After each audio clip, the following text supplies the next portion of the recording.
मनुस्मृति में एक श्लोक आता है, यत्र नारीस्तु पूज्यन्ते रमन्ते तत्र देवता। यहाँ जहाँ पर नारी की पूजा की जाती है, उनका सम्मान होता है, वहां पर देवताओं का निवास होता है।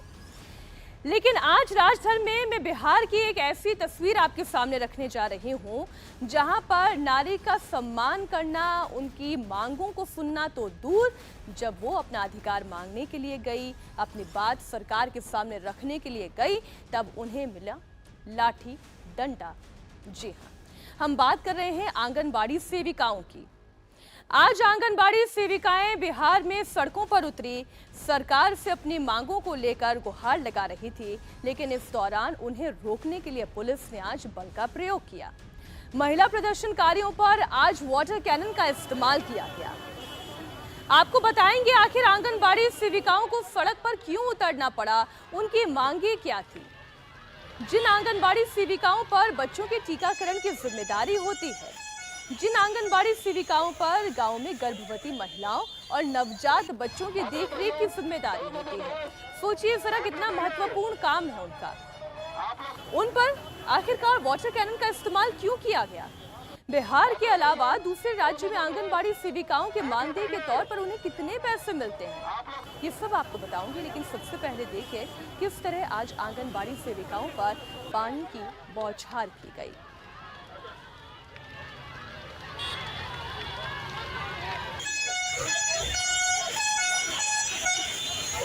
बिहार में पिछले 40 दिनों से आंगनबाड़ी सेविकाएं प्रदर्शन कर रही हैं। उनका ये प्रदर्शन पहले जिला स्तर पर चला, लेकिन आज अपनी मांगों को लेकर जब हजारों की संख्या में आंगनबाड़ी कार्यकर्ताएं पटना पहुंची, वे अपनी मांगों को लेकर विधानसभा भवन का घेराव करने की कोशिश कर रही थी, उससे पहले ही उन्हें रोक दिया गया। उन पर पानी की जबरदस्त बौछारें की गई, आंगनबाड़ी सेविकाओं के साथ धक्का मुक्की तक की गई। कई सारी औरतों को इसमें चोट आई है। पटना में आंगनबाड़ी सेविकाओं का प्रदर्शन, एक बड़ा प्रदर्शन जारी है और जो आंगनबाड़ी सेविकाएं प्रदर्शन कर रही हैं उनको पुलिस यहां से हटा रही है। विधानसभा के करीब का ये इलाका है और यहां पर काफी संख्या में महिलाएं जुट गई हैं बिहार के अलग अलग जिलों से।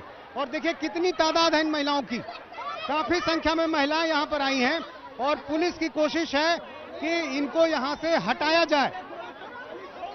विधानसभा का सत्र चल रहा है और ऐसे में इस पूरे इलाके में पुलिस किसी भी तरह के प्रदर्शन की इजाजत नहीं देती है, लेकिन सेविकाएं यहां पर अपनी मांगों को लेकर पहुंची हुई हैं। इनका कहना है कि इनका जो मानदेय है वो बढ़ाया जाए, लंबे समय से इनकी मांग है और पिछली सरकार ने भी ये वादा किया था।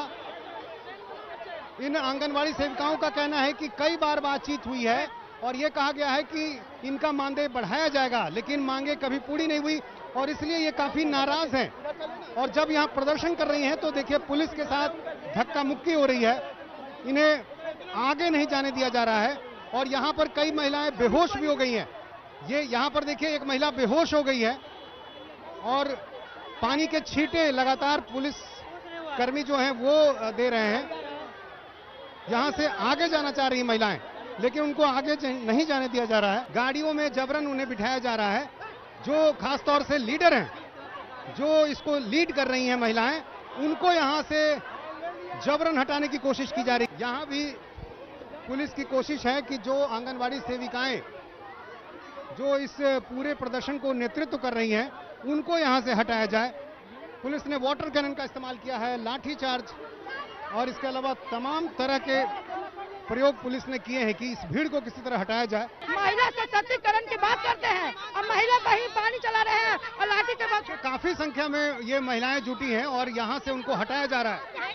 आप लोग की मांग क्या है मोटे? हम लोग की मांग ये है कि हम लोग को सरकारी कर्मचारी का दर्जा दिया जाए और जब तक नहीं दिया जाता हमारा 25,000 वेतन किया जाए।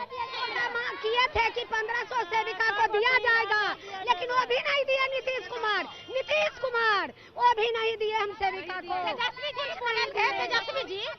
जी बोले थे कि अगर हम उप मुख्यमंत्री बनेंगे सरकार तो आपको दुगना मानदेय करेंगे, लेकिन आज तक कोई उपाय आज तक तो दर्शानो नहीं दिया हम लोग भी नहीं दिए। कब कही थी तेजस्वी यादव? अगले अपने चुनाव के समय में, चुनाव के पहले 40 दिन से धरना में कोई सरकार सुनने वाला नहीं है हम लोग को। जाहिर है आंगनवाड़ी सेविकाएं काफी नाराज हैं।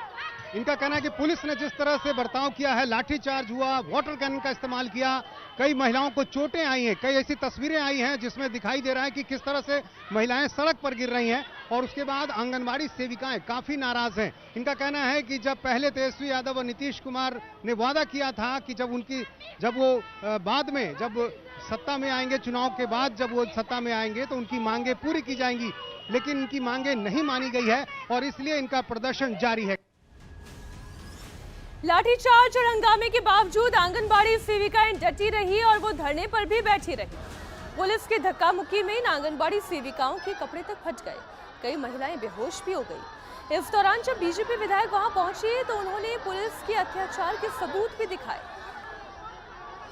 कपड़ा फाड़ फाड़ कर बेटियों को मारा गया है, बहनों को मारा गया है।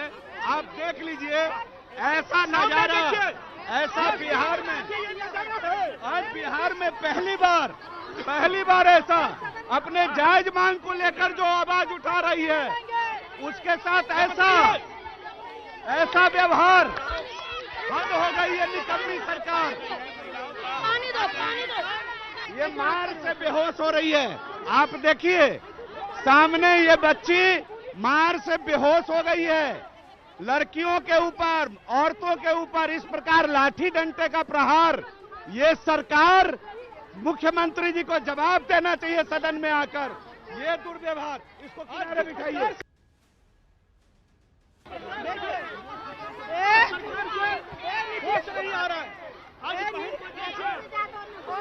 और नीतीश कुमार जी के आज हम सदन में ले जा रहे हैं और महिलाओं के साथ, लड़की के साथ प्रशासन ने दुर्व्यवहार किया है।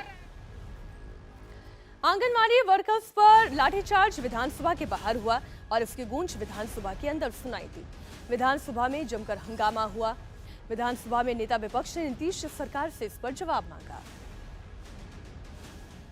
आज सेविका सहायिका पर लाठीचार्ज और पूरी इस तरह से मानदेय बिहार सरकार क्यों नहीं बढ़ा रही है? आज सरकार को जवाब देना चाहिए। अपने सदस्यों को पहले आप जो है बैठाइए, तो अपने सीट पर आने बैठाइए, आपकी जिम्मेवारी बनती है। एक मिनट आइए, सरकार जवाब दे। आइए सरकार जवाब दे। महोदय, अध्यक्ष महोदय बोल रहे हैं।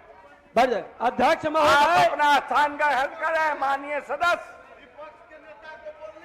अरे दे रहे हैं। नहीं, ये महोदय दिए हैं। अध्यक्ष महोदय, आज खड़े हैं। सरकार की अत्याचार, आज लॉ एंड ऑर्डर का भी मामला, पूरे थाने के सामने हत्या हो जाती है। आंगनबाड़ी पर लाठीचार्ज होता है, कोई आवाज उठाता है अपना, उसकी आवाज बंद करने का प्रयास करती है। अब सवाल यह है कि बिहार में आंगनबाड़ी सेविकाओं को लेकर सियासत हो क्यों रही है, तो इसे समझने के लिए एक आंकड़ा आपके सामने रखती हूँ। बिहार में करीब 1,14,000 आंगनबाड़ी केंद्र हैं और इसमें आंगनबाड़ी वर्कर्स की संख्या करीब 2,15,000 है। आंगनबाड़ी केंद्रों पर आंगनबाड़ी सेविका और सहायिका होती हैं।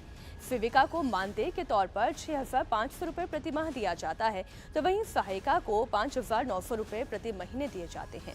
आंगनबाड़ी सेविकाओं की मांग यही है कि इनके मानदेय की राशि को बढ़ाया जाए और ऐसा वादा पहले किया गया था। आंगनबाड़ी सेविकाओं की मांग सिर्फ मानदेय में बढ़ोतरी करना ही नहीं है, बल्कि इसके अलावा आंगनबाड़ी वर्कर्स को सरकारी कर्मचारी का दर्जा देने, मानदेय बंद कर वेतन देने की मांग की गई है। इसके अलावा ऑन ड्यूटी मौत होने पर परिवार के एक सदस्य को अनुकंपा पर नौकरी देने की भी मांग की गई। साथ ही रिटायरमेंट पर पेंशन देने की मांग भी उठाई गई है। और इस वक्त आर्थिक सर्वेक्षण पर नीतीश कुमार विधानसभा में बोल रहे हैं, आपको सीधा लिए चलते हैं। सबसे बड़ी चीज है कि देखिए, जो सबसे पहले जो आप लोग बात बोलते रहते हैं, तो हम तो पहले भी न बोल दिए थे भाई, 17 में भी बोल दिए थे, अब 20 में भी बोल दिए थे यही हाउस में, तो हम फिर आपको बता देना चाहते हैं। और उस दिन जब हम लोग 9 पार्टी का मीटिंग किए, जब रिपोर्ट आ गया, तब भी हम बता दिए थे कि आखिरकार कब हमारे मन की राय हुई, और बाकी कौन क्या बोलते हैं ये सब चीज को भुला जाते हैं। हम जब आप ही लोग, हम लोग सब साथे थे, तो हमारा जो कम्मा है उसको भुला जाते हैं। क्या भूलते हैं? याद करिए, और याद करिए कि किस तरह से इसकी शुरुआत की गई।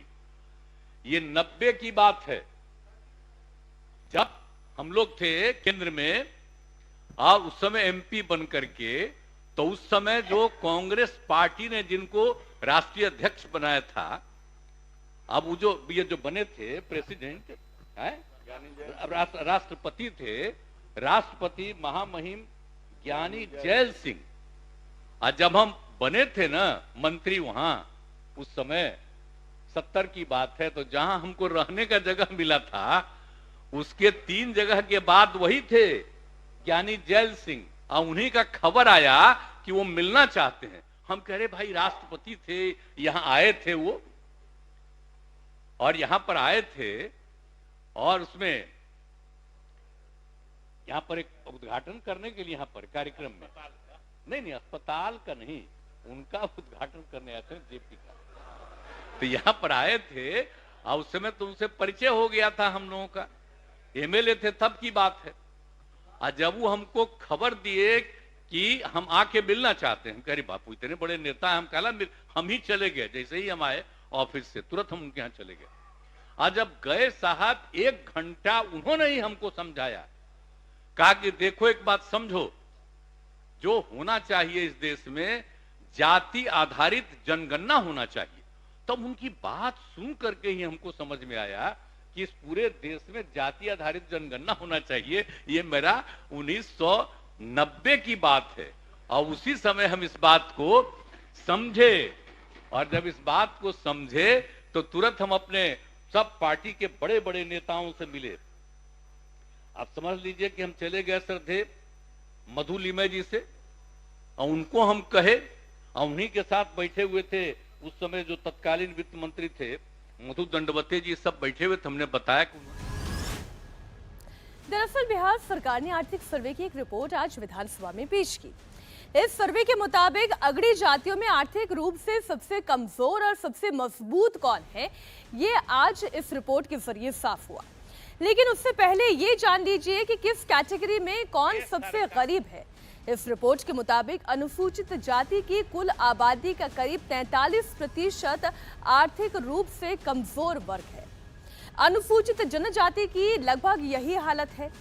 बिहार की कुल आबादी में केवल 1.65% ही, यानी कि 1.5% से ही थोड़ा सा ऊपर अनुसूचित जनजाति यानी कि एसटी की स्थिति खराब है, और जितनी भी एसटी की जनसंख्या है उसका 42% से ज्यादा हिस्सा आर्थिक रूप से पिछड़ा हुआ है। अत्यंत पिछड़े वर्ग में यह आंकड़ा 33% 58% का है, तो 33% 16% पिछड़े आर्थिक रूप से दिखाई देते हैं। अब आप समझिए, नीतीश कुमार जिनकी बात कर रहे हैं, इतिहास बता रहे हैं, वो केंद्र में मंत्री थे, 90 के दशक से ये बातें चल रही हैं, तो इतने सालों में पिछड़े वर्ग की राजनीति करने वाले नेताओं ने अब तक इनकी हालत में क्या सुधार किया, ये सवाल तो पूछा जाना चाहिए। अब बिहार की अगड़ी जातियों की भी बात कर लेते हैं। बिहार की अगड़ी जातियों में भूमिहारों का सबसे संपन्न माना जाना एक आम बात है, लेकिन इस रिपोर्ट में तस्वीर बिल्कुल पलट गई है। बिहार सरकार के सर्वे के मुताबिक बिहार की अगड़ी जातियों में भूमिहार आर्थिक रूप से सबसे कमजोर है। भूमिहारों की 27.58% आबादी आर्थिक रूप से पिछड़ी हुई है, यानी कि 100 भूमिहार में से 27 से ज्यादा भूमिहार गरीब हैं, जिनकी आय प्रति महीने 6,000 रुपए से भी कम है। सोचिए 6,000 रुपए में क्या होता है, लेकिन यह आंकड़ा है और बिहार का आंकड़ा है। इसके बाद दूसरे नंबर पर आते हैं ब्राह्मण। इन्हें भी स्वर्ण कहा जाता है, पढ़ा लिखा कहा जाता है, और कहा यह जाता है इनके पास तो संपन्नता की अगर ये कहें कि सारे मानक पूरे होते हैं, तो यहाँ पर भी इनकी आर्थिक हालत ठीक नहीं है। और तीसरे नंबर पर राजपूत आते हैं, और राजपूतों में यह आंकड़ा 24.89% का है। रिपोर्ट से यह स्पष्ट होता है कि बिहार की अगड़ी जातियों में कायस्थ भले ही सबसे कम हो, लेकिन आर्थिक रूप से सबसे दबंग है। केवल 13.83% कायस्थ आर्थिक रूप से पिछड़े हुए हैं। अगर यादवों की बात की जाए तो वो न केवल आबादी के लिहाज से बिहार में सबसे बड़े वर्ग हैं, उनमें गरीबी भी उसी अनुपात में बड़ी है। बिहार की पिछड़ी जातियों में 1/3 यानी कि 35.87% यादव आर्थिक रूप से कमजोर हैं, और पिछड़ी जातियों में कुशवाहा समाज की भी हालत कोई बहुत अच्छी नहीं है। 34.32% कुशवाहा गरीबी की जिंदगी में जी रहे हैं।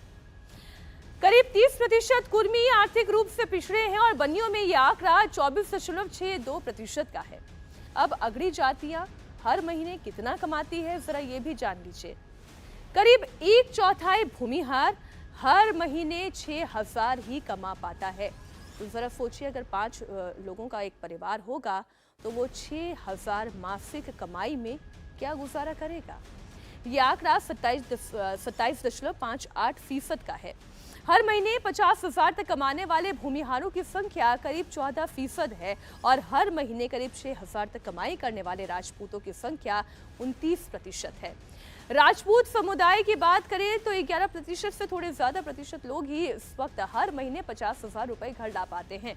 अगर यादवों की बात करें तो हर महीने 6,000 तक की कमाई करने वाले यादवों की संख्या 36% है, लेकिन केवल 3.25% यादव ही हर महीने 50,000 रुपए अपने खाते में डाल पाते हैं और ये असमानता आपको कोयरी समुदाय में भी दिखाई देगी। 34% से ज्यादा कोयरी समुदाय के लोग हर महीने 6,000 रुपए कमाते हैं, लेकिन अगर तकरीबन 4-4.5% की अगर बात करें तो ये आबादी ऐसी है कोयरी समाज की जो 50,000 की कैटेगरी तक पहुंच पाते हैं। ये आबादी बहुत छोटी है। अगर कुर्मी समाज की ही बात करें तो हर महीने 6,000 तक की कमाई करने वालों की आबादी करीब 30% है, जबकि करीब 8% लोग वो हैं जो हर महीने केवल 50,000 तक कमा पाते हैं। ये आर्थिक सर्वे का डाटा अगर वाकई सही है और इसमें अगर कोई चुनौती नहीं है तो इसका अर्थ तो ये है कि लंबे समय से राज करने वाली राज्य सरकार को इस पर सोचना चाहिए। आखिर उन्होंने चाहे अगड़ी जाति हो या पिछड़ी जाति हो उसे क्या दिया। राजधर्म में आज फिलहाल इतना ही।